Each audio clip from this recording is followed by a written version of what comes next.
What are you doing here? Well, that definitely needs more recoil. Okay, but why are you here? I'm just saying. Yo, you better hope that Pat doesn't find out you have a stipple on that. I sense a disturbance in the balance. What are you guys doing? Well, it didn't seem like it was balanced, so we were just kind of messing around with it, and this one needed more coo, so we're just, you know? Okay, but did you touch the QXR? No, not yet. Why? It's fine, you can nerf it as much as you want. Besides, don't we have a talk show to attend to? You're right. All right.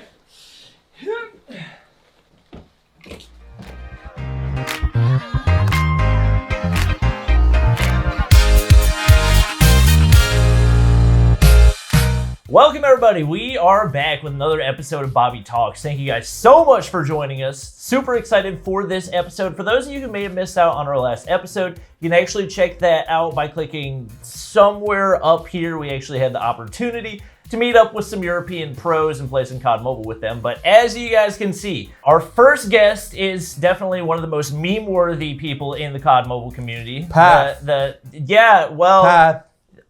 Recoil and Coo probably both sound very familiar to you if you watch his videos, and that is going to be the one and only HawksNest. Yes. That was just the break for the applause. Yeah. Yes. And our next guest, I think some would argue probably the most powerful man in the COD Mobile community. Nobody else has had the opportunity to just give the developers a list of patch notes and they actually listen. He is the architect of the Season 4 meta, and that's going to be Path. Hello. So in today's video, we're going to be hopping into some gameplay with each of these guys, and we're going to be going over some of the balance changes, some things that you guys might want to know heading into the COD Mobile Championships, which have probably already started by the time this video goes up, but we also got Stage 2 coming up in July. You guys are going to want to be on your A game for that because the top 256 teams will be moving on to Stage 3 to have a chance at winning that $2 million prize pool. Well, before we get into our games today, I wanted to ask each of you guys what you think is going to be the most try-hard loadout that we could possibly use, and I'm going to listen to both of you and pick whichever one of you I feel like is correct. QXR. No, I need your loadout, though. Oh, see, that's the difference Loadout, between okay. me and Pat. I am a AR dominant player. I like playing at range. Okay. So I build my QXR typically like super ranged. Okay. I think Path is more like aggro. Well, I mean, Path, what do you typically build on the QXR? QXR, I think it already got really good damage range from this buff because they buffed the lethality of it by a lot. So I would go for more close range mobility, like the light stock and the light barrel. Enhanced bolt gives you incredibly fast rate of fire. The shortest barrel gives you a pretty good mobility increase, 3%. It's gonna give you about pistol level mobility. Light stock and the short barrel combined gives you extra strafing speed, and then granulated so your gun shoots straight, and attack laser because it's attack laser. All right. Yeah, tac laser is a must on like everything. All right, Hawks, what's your build? All right. Oh, Pat, that's a lot of range on there. This is a very dumb build, but I like it. It feels fun. Mono, OWC marksman, no stock, enhanced bolt, no WC. So like those last two are the exact same as, I mean, everyone's gonna be running that. I feel like every build has those two. Yeah. And then the other three were just kind of what I threw on it. I really like Pat's build as well. Like that's my other one. That's actually not too far off from mine. Mine's really kind of a combo between the two because I have the monolithic because it doesn't have as much downside on SMGs as it does on ARs and LMGs, but I also have the short light barrel for the mobility like Path talked about. So I'm interested to try out Path's build, but I think without any more talking, we are going to go ahead and hop into a game. All right, Path, I need your best. Let's go. Let's go. I'm bad at shit. I'm bad at yelling. Well, I can technically make it sound better if I'm cursing, but I don't want to. All right, yeah, they can cut it out. It's okay. Just bleep it They out, can Peter. cut it out. Or Yeah. let's f***ing do this. So, Path, what got you into Call of Duty Mobile? A friend introduced me to it. I wasn't really into PvP shooters at the time. What got you interested into the number side of things? Well, back in Season 1, the PDW had a 90 damage chart, which made no sense. and I didn't like it, so I got into testing weapons. Gotcha. And then HawksNest made a video saying the AK has the highest DPS in the game, which is true, but it doesn't matter. So I got to do more testing. So now here I am. All right. So Is that a roast? basically, you are the stats guy because you wanted to prove HawksNest wrong. No, not necessarily. I'm just saying, it, like, DPS doesn't matter. So Hawks, you did say that you're more of an an AR primary player. Yeah. So how do you feel about the changes that they've made to the ARs this season? I mean, like, when I say I'm an AR main, it more so I just like playing at range. So if SMGs work for that, which they probably shouldn't, I'm still fine with that. But yeah, like a lot of ARs kind of fell out of meta, mainly like the Man of War and the 3-taps and stuff like that, which I'm not super opposed to considering they were dominant for such a long time.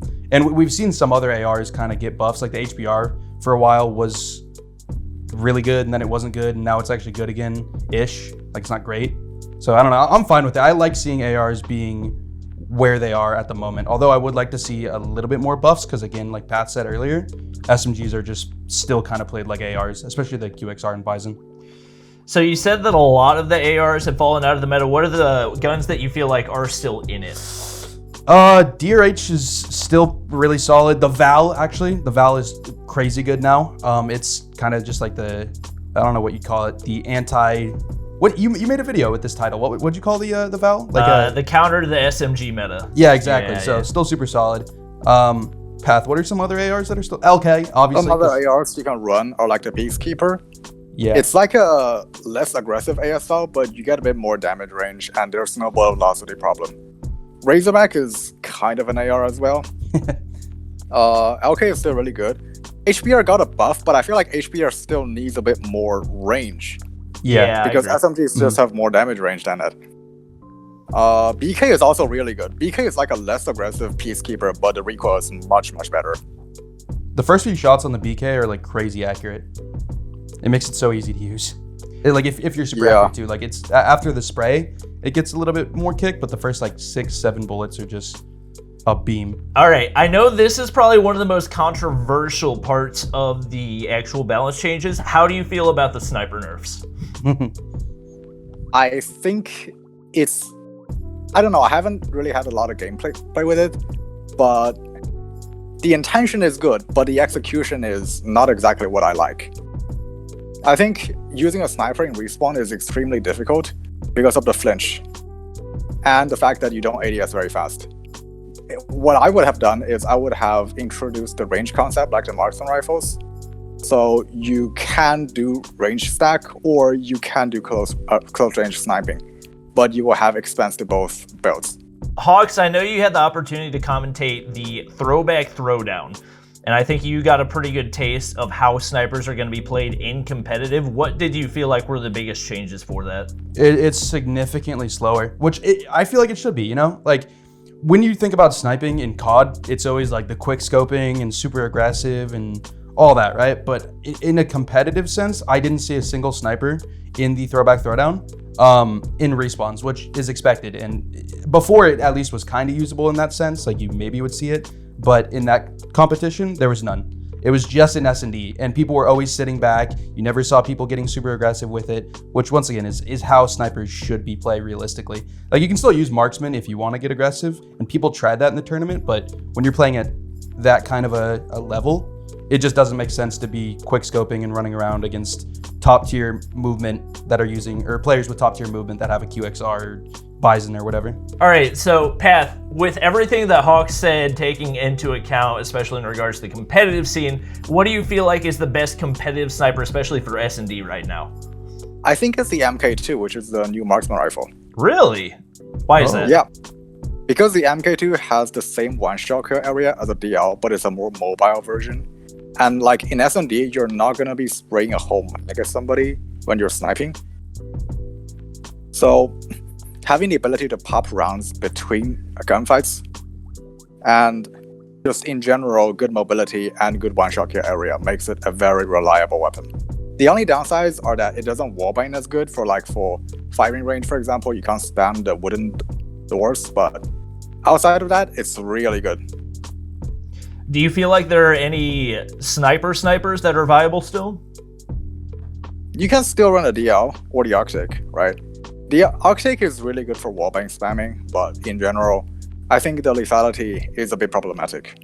Wait, Path, in a competitive sense, like say competitive S&D, are you still taking the MK2 over like a traditional sniper?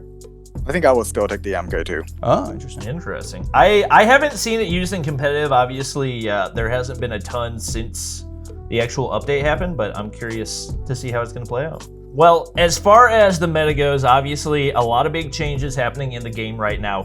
Prior to this season's meta, what is each of your favorite metas in the history of COD Mobile? I think it was Season 6 when the KN and the LK got buffed. Oh, yeah. That was super fun. That was prior to the Cordite too, right? Yeah. And after Cordite came out, it was, let's not talk about it. Well, mine was Season 1 S36.